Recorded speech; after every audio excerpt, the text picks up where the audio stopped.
All right, without further ado, please welcome Amit Janko.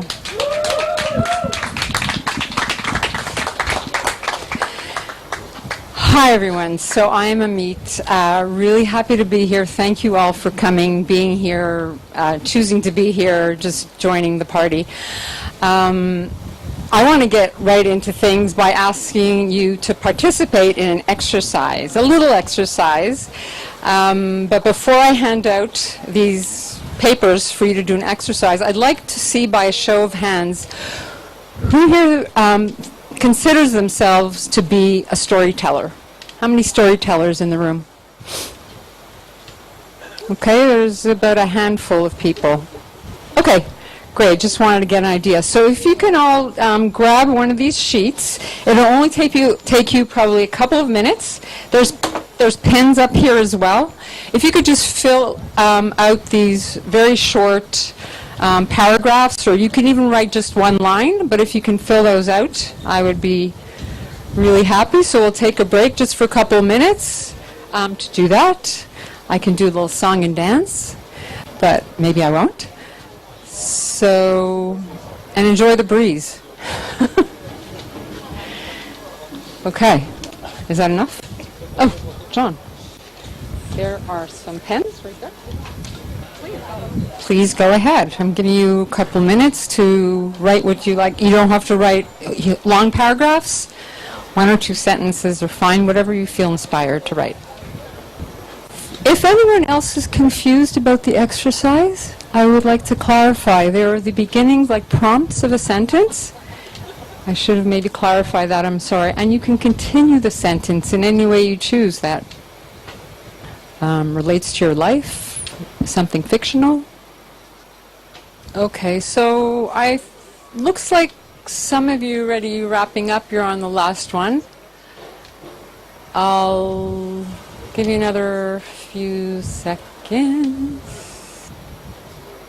Okay, looks like most of you are wrapping up. So I'm going to ask now for one volunteer, preferably somebody who did not raise their hand when I asked who here is a storyteller. A volunteer that would like to come up and share one of those short pieces that you just wrote. Anybody would like to volunteer to do that? No? Jennifer, would you like to?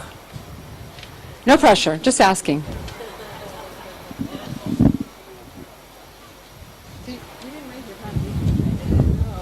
Okay.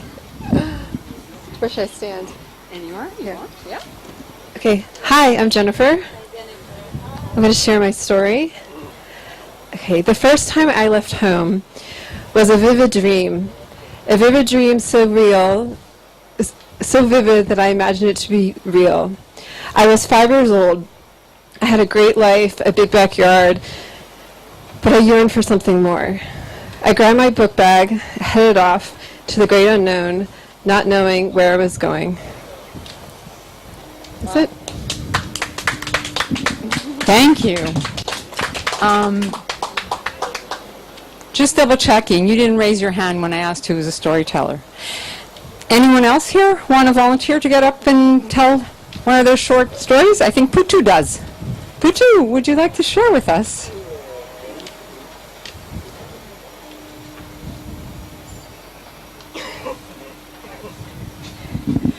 Hi, my name is Putu. I'd like to share with you the craziest things I ever did was when I did skiing in the Alpen region. Considering that I'm coming from Bali and we didn't have winter, so when I did skiing for the first time, you know how it feels, and it was up to -5 degrees, and I thought, no, I cannot do. So I took the how do you call it, the course. So it's for 7 days. And the first day I was really scared, and I fall. Well, I did not do the skiing right away. I do the langlauf, it's called, and it's terrible. It's hard when you fall on your back, And I was crying, and I said, no, I don't want to do the langlauf, so I want to do skiing. So I did skiing, and I went to, I don't know how it's called, but in skiing there's a blue flag, and there's red, and that's determine the level of, so, difficulty, yes. So I did up to the red flag, which is about 1,000 something. So I was so happy about it. Thank you. Just continue with this because I'm really enjoying hearing these little stories. Puja, did you raise your hand at the beginning? I'm not even going to state the obvious. So thank you, really, everyone, also for just sharing. And if you want, you can share later if we have some time. But you know, it's obvious that everybody can tell a story, and stories exist everywhere. They exist in our everyday lives. You tell people stories all the time when you have a phone conversation, when you send an SMS to somebody, when you send a WhatsApp text, when you post. All of these are stories, really. So where do stories exist? If you really want to sort of deconstruct it or understand it, because sometimes maybe some of you who did not raise your hand, you think, no, I don't have stories, or I don't know how to tell stories. Well, where do they exist? Some stories exist in nature all around us. We're, you know, blessed to have a lot of nature everywhere around us. Balinese offerings, there are a lot of stories in those offerings. We may not know, I've been trying to study some of those stories for years. We may not know many of those stories. The shells in the sea itself, maybe some sad stories to do with that, but, and stones have stories. I have a little story about this stone that I wanted to share with you. My young friend Francesca, who is not here at the moment, unfortunately, she offered to create some stones for me as a gift. Actually, it was a very entrepreneurial venture that she went into. She collected these stones, and she wanted to offer them as gifts to people, and she asked me what I wanted to have written on on a stone. And I knew my father's birthday was coming up, so I told her a little bit about my father, and this is what she presented to me. She presented a little stone with a picture of a dog and my father's age to be 86, because he loves animals, and he had a dog when he was little. But the most precious part of this stone that she made for me is on the back, because she wrote, "Handmade in Bali." And I thought that was such an interesting thing for her to write, because it's handmade on something that is from nature. So stories really exist in many different forms and configurations, but this I thought was particularly precious and beautiful. So where else do stories exist? They exist in places, you know, Mount Everest. Just earlier today, I saw, I think on Instagram, I don't know if you guys know of Wim Hof, the Iceman, I guess you can call him. So he had this, I saw a picture of him, he may have been on Everest. He was only wearing a pair of shorts, and I thought, did he actually climb Everest just that way? But I thought, that's an amazing, huge story about what you can conquer, your fears, your fear of cold, just an achievement. I thought lots of stories right there can come out of that.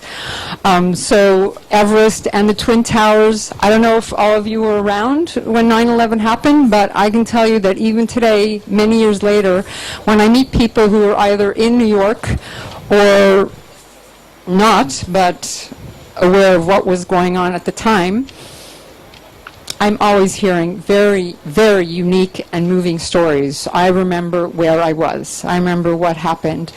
Other places like Marina Bay Sands, for example, in Singapore. Those of you who've been to Singapore may have visited this hotel. It's really iconic. You can't go to Singapore and not at least see it from a distance. So I don't know what stories you have, maybe about going all the way to the top and seeing that pool or swimming in that pool and looking over the CBD. I saw that once. It was enough, made me nauseous. And not anymore. But I've heard lots of really funny stories, people that went to the casino and went to the Gardens by the Bay. I have a story that nobody else here, I can pretty much guarantee, has, related to Marina Bay Sands. And it's probably a story that would surprise some people, and it has nothing to do with the building actually itself. It has to do with the architect. I'm a huge fan of architecture. The architect of Marina Bay Sands, his name is Moshe Savdi. He's an internationally renowned architect. It so happens that I've known him in my youth. He went to the same university that I and the rest of my family went to in my hometown of Montreal. He was in architecture school with my father. They were classmates and acquaintances, and even more than Marina Bay Sands, which everybody thinks is so wow, yeah, it's an interesting, ultra-modern building, but to me what really has touched me most is the first building that he ever erected in Montreal as his master's thesis. And again, if anyone is a fan of architecture, it's still considered a classic of architecture. It was built for Montreal's International Expo 67. It's called Habitat. And there's very little like it. So that's my own story that relates peripherally, I guess, to Marina Bay Sands. And so there are lots of other places that bring us to, that resonate with us on a level of story. There are lots of people also, people like Stephen Hawking, who just passed away, and Oprah, of course, and Jane Goodall, and Trump. There's also Shrek. I love Shrek. Shrek is here for many reasons, but if you don't know who he is, he's a fictional character from a Disney movie of the same name. He was an ogre based on actually a true story of a Frenchman who was affected by a deformation, a disease of bones that kept on growing. And so Shrek was based on this story, and there are some beautiful things about Shrek, his character, what he has set out to do. What's interesting to me about Shrek is, there are many things, one of which is I always feel that his character, I love Disney movies, but his character in particular resonates with me on many levels. And a few years ago when I watched the movie again, I realized that there are many threads in the story of Shrek and his story that really were threads in my own life. So you'll hear about Shrek a little bit later on. So we find stories in people, and there are some people here, for example, that have created stories out of their lives and out of their dreams. And one of those stories that I haven't really learned much about has to do with business of clothing, a startup. I think it was Jennifer who started this, which is a very interesting startup. I don't know much about the story, but what has really appealed to me from the little that I know is that it's not just about clothing. It's about creating story. It's about creating community. It's about bringing women or people together to learn how to improve their lives and style their lives and their clothing, and creating these gatherings. So it's not just about clothing, and that's what I really love about it. It's also about much more. I hope I got that right. That also reminds me that I myself took a detour. This is a very weird story that I'd actually completely forgotten about until a few days ago. I took a detour myself off of many different directions in my own life to go into fashion design without having any knowledge of fashion design. And this came out of a really strong personal need of mine. I was living in Toronto for a few years. This is 10, 15 years back. The winters were horrible. I don't know how I was born in Canada. I should never have been born there. I should not have lived there. Too cold for my blood. And I was living in Toronto and commuting to a job.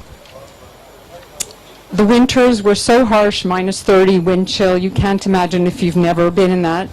I did not want to take the underground subway to my job because it was so miserable and dank, and people were very miserable and depressed looking. So I kept on riding my bicycle right through the winter. But every time, I'd wear my jeans, I'd wear leggings below. By the time I got to work, it took me an hour just to thaw out my legs. So all of a sudden I had a eureka moment. I thought, I need to create something, find a solution to my really cold body. So I started to just play around with my jeans. I started cutting up old jeans, and I knew that the one thing that kept me really warm was fleece. I put jeans and fleece together. I did a little bit of a lot of research and resource searching, and I came up with this really cool and very, I guess, fashionable fleece jeans, which were very different than what was in the market at the time. And I did a lot of research with people in the industry. In the end, just before I was set to launch it and go into production, I found out that if I had them in boutiques, as I planned to do, that probably within a week, at the time, I should say, that China would be creating massive amounts of these clothing and dropping them into the stores. So that really put me off, and I just pulled the plug on that project. So there are lots of stories about people, and each one of you could tell stories about yourselves as well, I'm sure, of your lives. So, you know, what's really important is to remember that we do all have stories, and where do those stories come from? Some of them are also, you know, they come in different shapes and sizes. You know, some of them are really long, and some of them are particularly short. If I know how to, there's a really short story. And I don't know if you've heard of Margaret Atwood, but she is the doyen of Canadian literature and one of my favorite authors. So I really like the story, how she put it so succinctly. Some of them are really long. Some stories precede us, precede our lives by decades, by centuries. Some of them outlast us. They just go on forever, long after we die and leave this earthy plane. I remember while I was at that job in Toronto, I was working in a really interesting, the job that I had was interesting. I did not like so much the office atmosphere, but the job was interesting. I was working in something that was like private investigation, but for a public agency. And I was tasked with looking for heirs of people who had died with a very large estate, large amount of assets, but no immediately known next of kin. And it was really fascinating because it was like putting pieces of a puzzle together. People would die, nobody would know where they came from, where their families were, and I would get a box and a folder, and I had to figure it out. Very early on in my tenure in this job, I had this box delivered to me. I went through everything. I couldn't make head or tails of this. It was a woman who had died, Italian-born, Maria. She had died. No trace of anything. It was very strange. Neighbors didn't know of her, nothing. It took me quite a few weeks to track down and find out that she had been married. And her husband's name had been Guido. I looked for him. I finally, again, after a few weeks, tracked down Guido. And I found his number. A lot of sleuthing got me to his number. I called him up. I introduced myself. I asked him if he knew a woman by the name of Maria. And there was a really long pause. And then he asked me again to tell him who I was. And so I told him. And so then I heard some quiet sobs and long pause. And I was a little concerned, so I checked in with him, and he said that was his wife. And he did not know what had happened to her. So he was so emotionally overcome, he asked me if he could come to the office and meet with me. It was very unusual. It was not part of our procedure, but I welcomed him to come in. He came in a few days later. And he brought me photographs and documents, and sure enough, I was able to confirm that this was indeed, had been Maria's husband. He told me a little bit about their lives together. He asked me for some information that I knew, and I filled in whatever I was allowed to tell him. And then he was really emotionally overwrought. He left. And he asked me if I could let him know, before he left, he asked me if I could let him know where she was buried. He was already remarried at this point. And so I contacted him a few days later. I sent him an email. I sent him the information of where his wife had been buried. The next day, I got a call from him.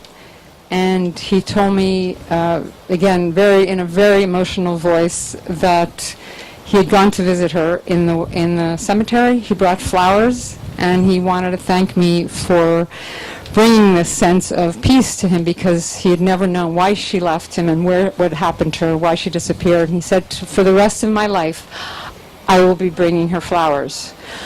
So that was a story that I realized this woman, Maria, who died, she could not have known that from her life would come out this beautiful story that would really confirm this love and bring closure to this man. We don't know sometimes what the actions of our own lives do to others. So this story was really touching to me. Sometimes also, we don't need actually words to tell stories. Sometimes our actions or our inactions tell stories. Don't know if you know this woman. Her name is Emma Gonzalez. She's a high school student. She attends Parkland High School in Florida. That may sound familiar to many of you. She has been a very outspoken advocate ever since the shootings there in February for gun control. This particular image comes from the march that happened just a few weeks ago in Washington for gun control. What I found really riveting, and I think her experience here is such a profoundly moving and potent example of story, is that after she spoke just for a few minutes, she stood there like that, sometimes eyes open, crying a little bit, gasping, sobbing. The hundreds of thousands of people in the crowd went along with her. There was silence for 6 minutes and some seconds. And at the end of that, she explained that that was the time during which her classmates had been shot down. So there's a story also that can be told in silence by your, it's an action in silence, and it is a catalyst for change, you could say, or hopefully it's a catalyst for change. And that's what I'd like to impress upon you also, that stories have the ability to change your own life, to change other people's lives, really to improve people's lives. So try not to keep them buried inside. So, I guess, people often will not want to tell their story, and why not? They're afraid that nobody's interested. They're afraid to share because of, they're just fearful. They feel shame. They feel like, what are they going to do with the story? How will I share it? I'm not a writer. Stories are not only told in written form. They are told in so many different forms, in this form as well. And so there are art forms. There is song and dance and film and photography and YouTube, and there is silence. So,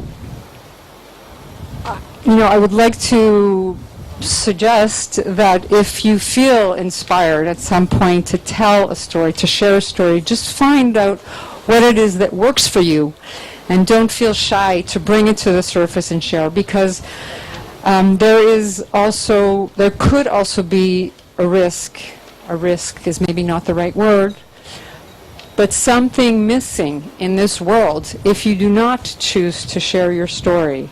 Like I said before, you could be making an impact on other people's lives. So, and sometimes that risk is really big. Sometimes you have to hit rock bottom to be reminded. Let me see if this thing works. Yep, to be reminded of why you need to tell a story. So this is a picture of a bridge. That's weird. Okay.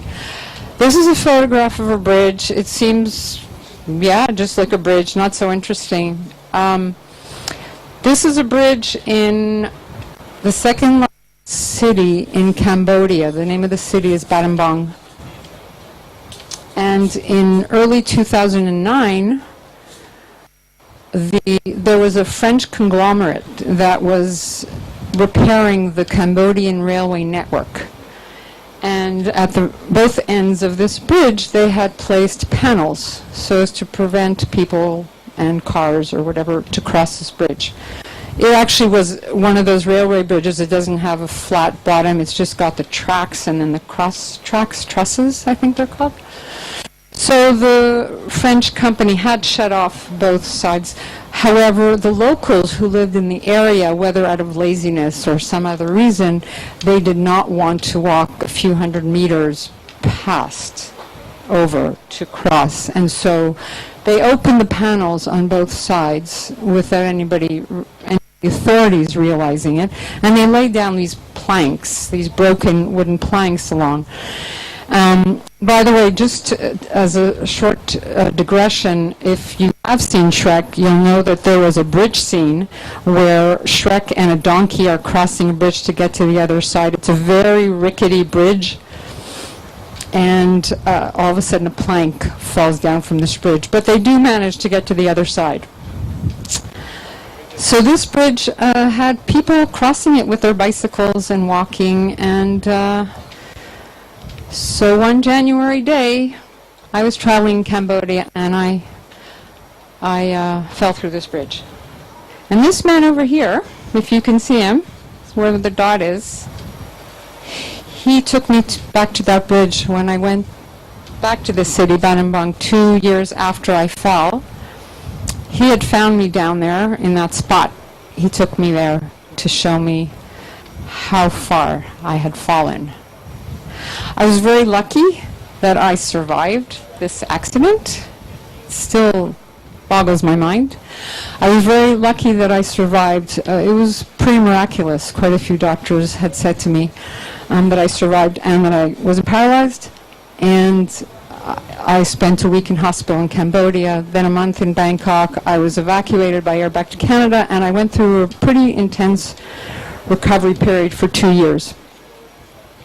During that time, I started going swimming and yoga and doing all kinds of things, and I slowly was able to start walking again. It was pretty hard. I had a lot of pain. So walking was my thing. I walked slowly but surely. And then after 2 years of recovery, I needed to go back to Cambodia to see this, as I mentioned before. So I did that, and what I realized when I came back was there were so many stories. The fact that I had survived, and in the circumstances that I did. So the seeds of writing, they were coming out much more, and I started to write a lot. And with all the walking that I was doing, I realized I need to walk even more to really try to help to benefit my healing. And so from there also, and then I ended up in Bali not long after this to seek more healing. I realized, well, I'd had an idea planted in my head a few years before of walking the Camino Santiago. I don't know if everybody here knows what it is, but if you don't, it's a medieval pilgrimage route in Spain, which used to be walked by Catholic pilgrims to atone for their sins, for penance, and for other reasons, but purely for religious reasons. And in the last 20 or so years, it has become a path that people walk for different reasons, for spiritual reasons, for healing, for personal reasons of loss and grief. And so I thought, I should walk that. I should do that. And so I planned to do that, except that there was this one little sticking point. Most people who walk this path have to carry a really heavy backpack. I could not do that any longer because of the accident. My body structure had been compromised. And so I wasn't able to carry anything more than like a kilo or a kilo and a half maximum. So there were a few challenges to figure out how it would happen. But it happened. And the first week that I walked,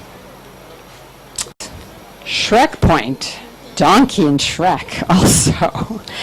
I walked with 2 donkeys, Joe and Popeye, and a dog, and a whole bunch of other people. A real cast of characters in the story. And that was for the first week. And for the remainder of about 2 months, I walked with people who made my journey sometimes extremely challenging, bringing up a lot of a lot of emotion from the present, from the past, from the distant past. I had to struggle with many issues that I thought I had laid to rest. I struggled with pain while I was walking. It was hard for me to see everybody else sitting. I'm not really able to sit yet properly, so everybody else would be sitting and I couldn't. So really feeling a little bit isolated was also part of the challenge. But I thought, I'm going to write a book about my experience. And so I started writing, and I have almost finished writing this book, which I hope some or many of you will want to read. And so what I have done at this point, I was procrastinating, really. I'm sorry to say this, but I was procrastinating. I did this walk almost 5 years ago. I started writing it, but I think because of the emotional turmoil that I had gone through during the walk, during the accident before that, during my life growing up, during the writing process as well, I just kept on putting it off. And then, lo and behold, something very serendipitous happened. I met Lee. Lee and Ganda, who are sitting up in front, work for a startup company, a disruptor startup company, called Publishizer, and they act as sort of alternative literary agents.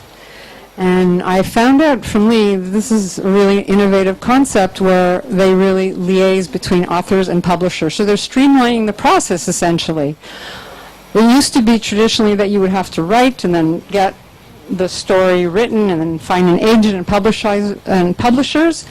They make it a lot more streamlined. And so in conversation, we decided that, or I decided in the end that I would go this way. And here I am, almost finished my it's a crowdfunding process also. So I'm almost finished, about 30 hours to go. And I have done really well so far, really excited. I have 22 copies left to get pre-ordered by 11 o'clock tomorrow night. So I wanted to invite you all to consider pre-ordering some copies. Just for you guys, until tomorrow, I've created a whole new level of pre-order so you can get 5 copies for the price of 3, or you can get just single copies, but that would be cool, really cool if you would get 5 for the price of 3.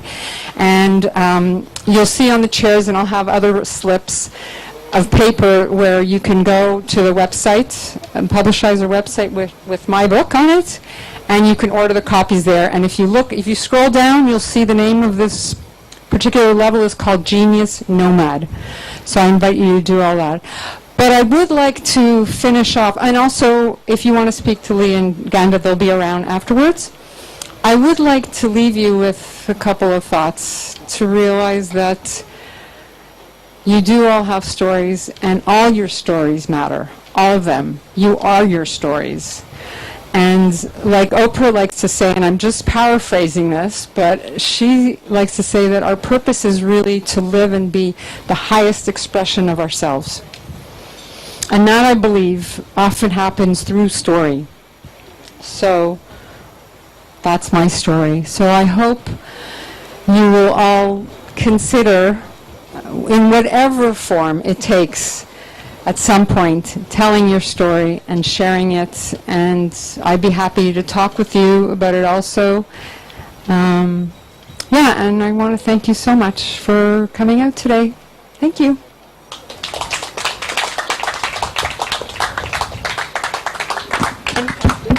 All right.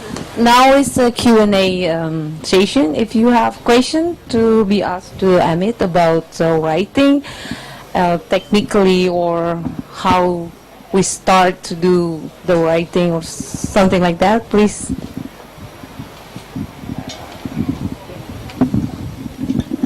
Thank you, Amit. So do you mind elaborating a little bit on your writing process? Like, what did you do in the 5 years? I think that would be really helpful for us. Sure. Thanks. Well, while I was on the walk, what I did was I did have a journal, because I always have a journal and I take notes. But what would happen is, because I walked for the whole day, I would have to wait till the end of the day to write all the stories. I would forget things by the end of the day. I did that for a while. But then I realized I needed something with me all the time.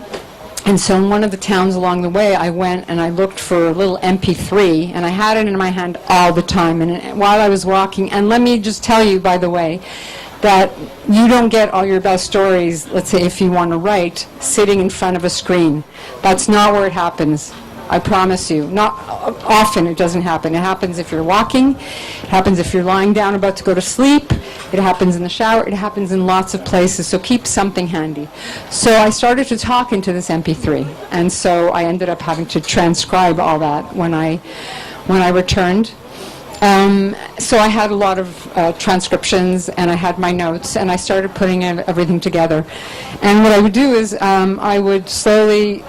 It was really like creating art. It was like creating a sculpture, because I would set things out and I would make notes, and then I would say, oh, this relates to that, and I would throw that into the story, and I would move things around. And in retrospect, I realized that, yeah, sure, I probably could have written a lot more quickly. I could have finished it in the first year or so afterwards, but I think it actually needed the time to gestate.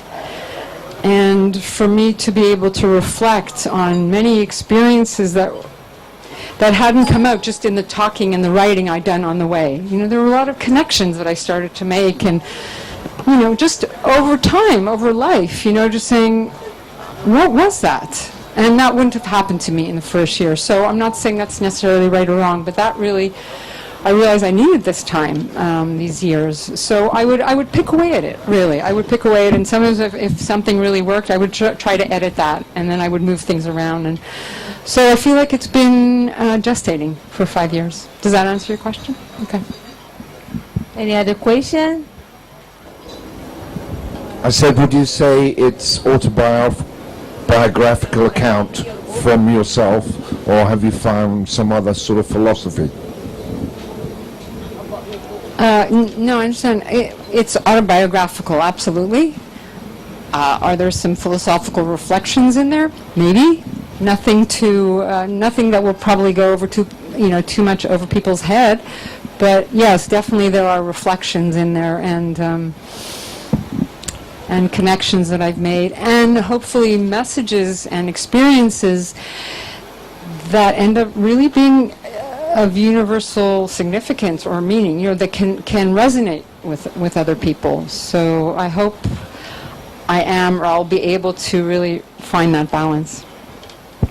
I can add that I read about your book, and it's really inspiring because it has spirit in it, that you won't give up on whatever happened to you. Like, you conquer everything from the broken bones, your spine, then you'll be able to walk again. That's amazing. For me, that's amazing.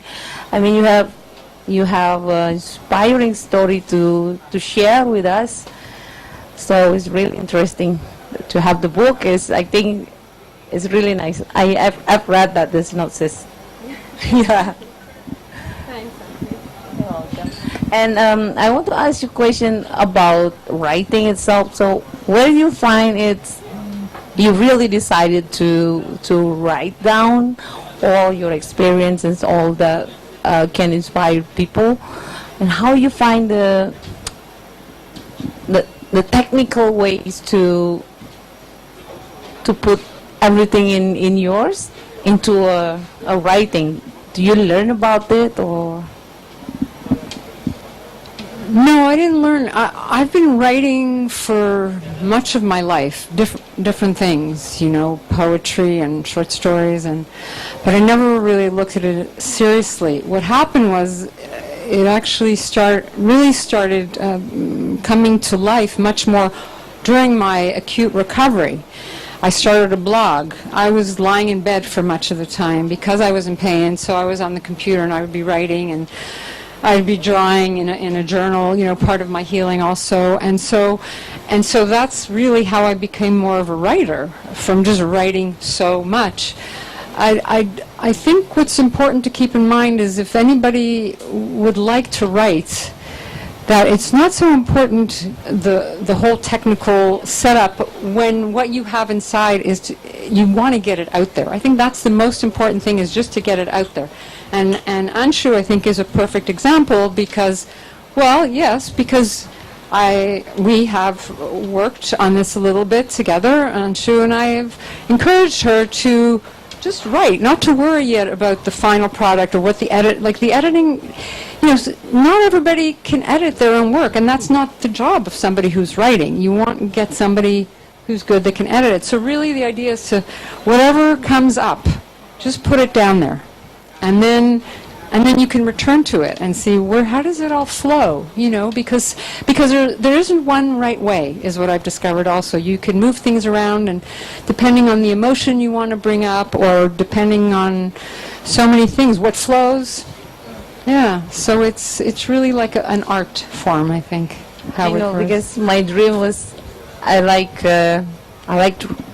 writing a lot, and I want to be a writer when I was kid, because I found it very fascinating. It's express how you feel and everything.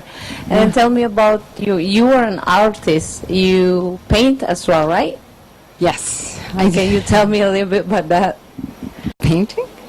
How you become an artist?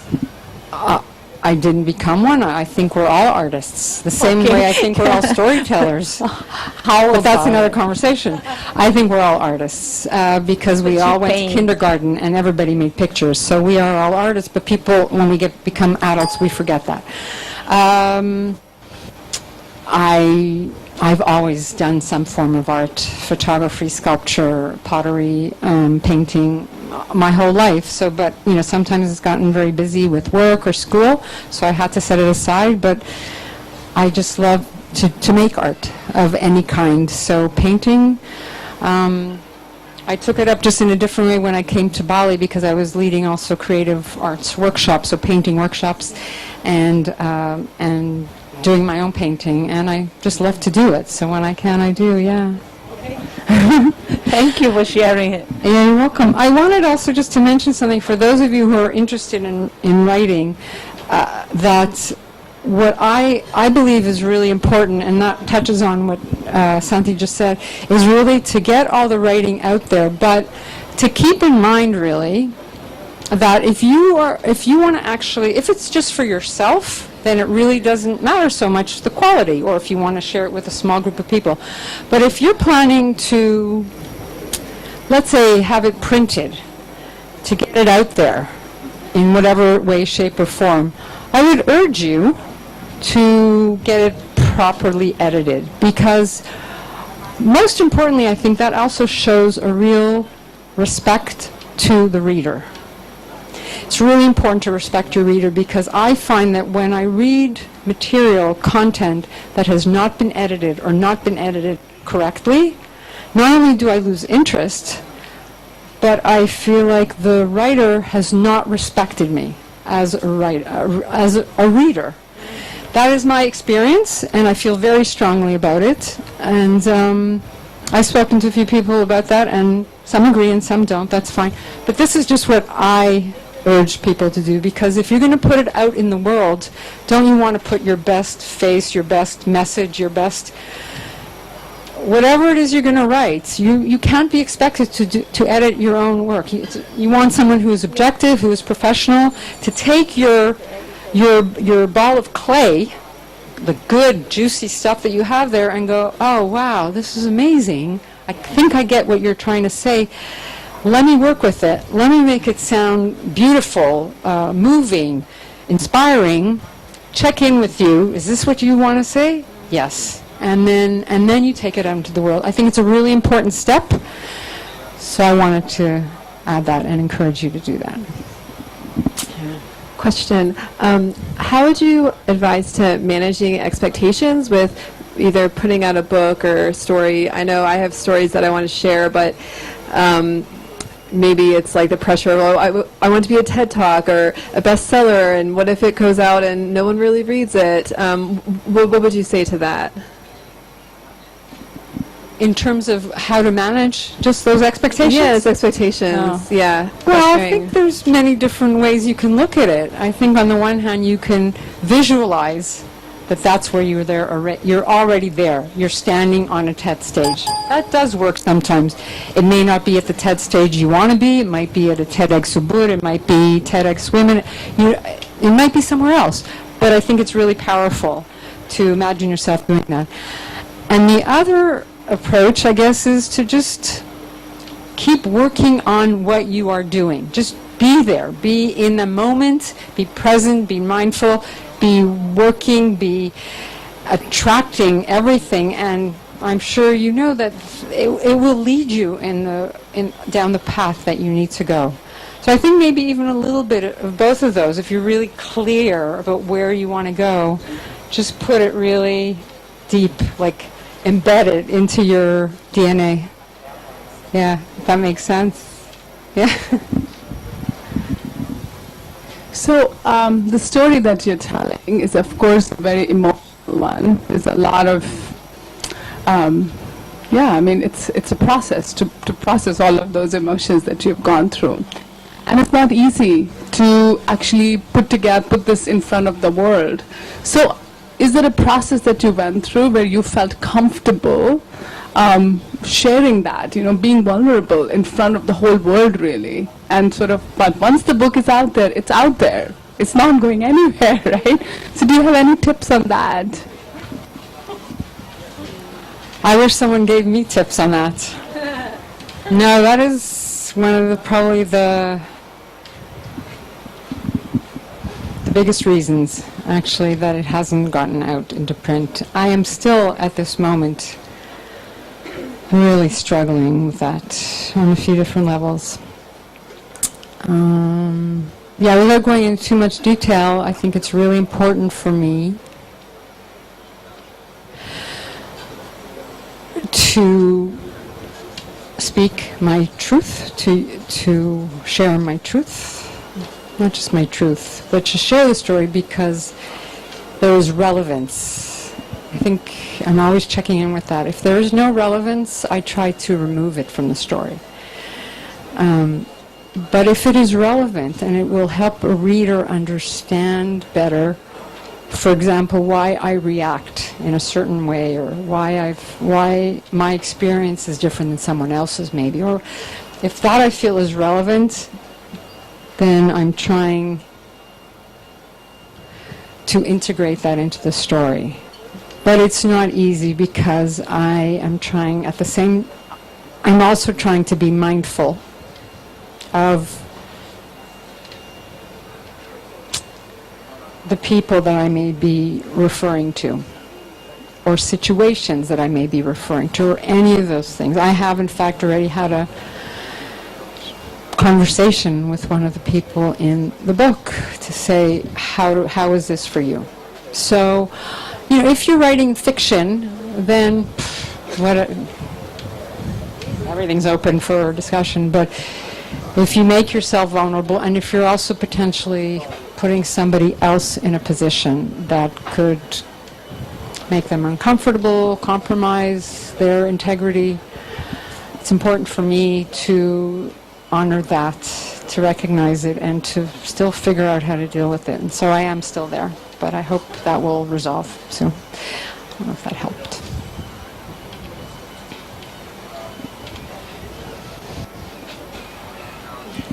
Thank you, Amit, for sharing your story. May I ask you, maybe you want to share with us, what are the challenges you face when you write your books? Because I just finished also writing my short story of my life, and I do not know if this has happened with you also, that during the process I wrote my short story, it's actually not happening right away, like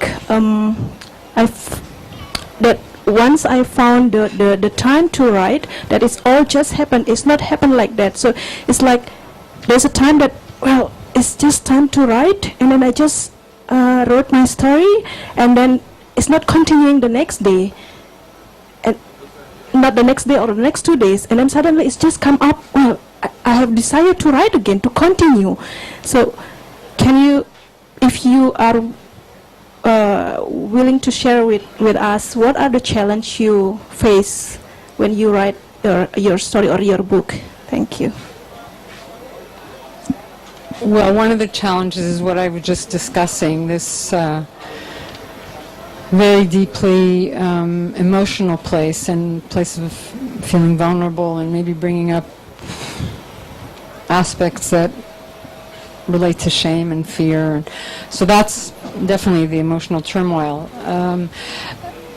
Yeah, feeling like, I've written something and I read it over and over again, like a section, and I go, yeah, if I wanted it to be like this, that's okay, but I know it's missing something. There is something missing in there. And so usually what I do is I don't fight it, like everything else in life. It doesn't work to fight it. I look at it, I go, I don't know what to do with it now. And so a little bit like you're explaining, I walk away from it. And I find that whether I walk a lot. It's really good for that process. Whether I walk or I'm somewhere or I'm wherever I happen to be, these things are floating because I know that that thing is niggling me. Okay, how do I work that out? What is really the story there? What am I trying, not only with the story, but what do I want people to get out of that? Or why am I telling this part? I just want to tell it, or is there something in there? So that is really important. I always want to feel like I'm really trying to tell a story to somebody. It might only be one person. I don't need to think of the whole world. One person, now there's 227 people who I'm telling it to, but so I think it's really important to just come back to it and going, like you did, you left and you came back, and to come back to it and go, is this really what I mean? Or maybe not. And then leave it alone and come back again. It's a real ongoing process. I don't know if that tells you something. Yeah? Thank you. Yes, John? Oh, Yeah, you're next. okay. I think titles are pretty hard, right? I mean, with your title, can you explain what it means and how it's relevant to your story? And if you tried or attempted to connect with people about your story, I guess what was your strategy with the title? With the title? And what does it mean? Yeah. I was going to call it Unhinged Together. Did you hear that? Did you hear that? You want to hear that? I wanted to call it Unhinged Together. That's what really came to me. I thought, that's it. I was unhinged. Those people were unhinged. But when I thought about it, I realized it relates to so many aspects of the story and so many people and so many experiences. It is about connections. It is about feeling like you are bound to parts of your life that you want to let go of, that you're bound to people that you would like to let go of, that you are, you become unhinged, but that you are still connected. You are always still connected, maybe not to that one person or that situation or your past, but there is always still a together of some kind. There's always still a connection. And so I think it says a lot, those two words together. It almost doesn't make sense. And also, is it bound together? Is it unbound? Like, what is it? It's almost like an enigma. What are you really saying? Let me know if it really doesn't work. And so the rest I thought was really important because that's really how I felt. I felt that that's what it was. I felt like first of all, I felt like I didn't want to stop walking. That was a really big part of that Camino walk. I did not want to stop. So I felt like I was walking to the earth, and beyond was partly because I kept on walking and didn't want to stop. It relates to a lot of different things. So you don't like the title?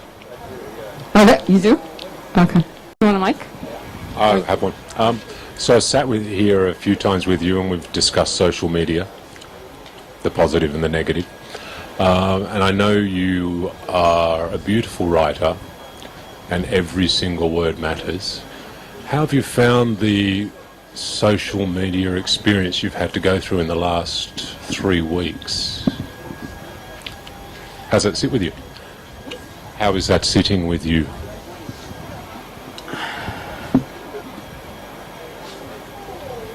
I think the brevity of social media in some ways works and in some ways doesn't. I think the fact that I was trying to post, or I was posting often twice, 3 times a day, in addition to other things, that sort of put the pressure on all the time of trying to come up with something that was a little bit, original, catchy, short enough.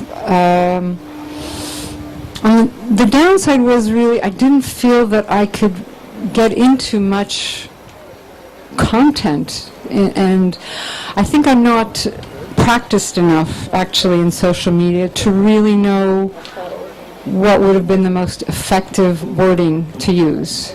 Always. I tried my... Can I just stop you there? But personally, I think you did a wonderful job because it was sincere instead of bullshit for a change. I enjoyed your posts. Hi. Do you find you write better at a certain time of the day? No. Any time for you? Yeah, if I was a night person, Yeah. probably the night hours Yeah. would work for me. I know that when I am cocooned in my room, door closed, just on the computer, especially when I'm trying to edit and flesh things out, and there will be no disturbances except from overseas from my family, but then I am fully and completely there. And there are no distractions, but no, I think sometimes that is like writer's block. That is kind of a reason or excuse that sometimes people use. That's my opinion, because writing should and could happen any time of the day, even when you're not actually writing. Like in my head, I'm writing, composing all the time. So yeah, always. It's crazy. You don't want to be in my head. So if there are no other questions, I just wanted to ask, going back to my first question, if there was anybody who wrote anything with those prompts that they really wanted to share. I wanted to give another opportunity to anybody that wrote anything. John, did you want to share any of your writings there? No? Any of them? No? Okay. You guys? Lee Ganda? Really? None of them? No? Okay. Nobody? All right. So I guess we're done. Thank you very much.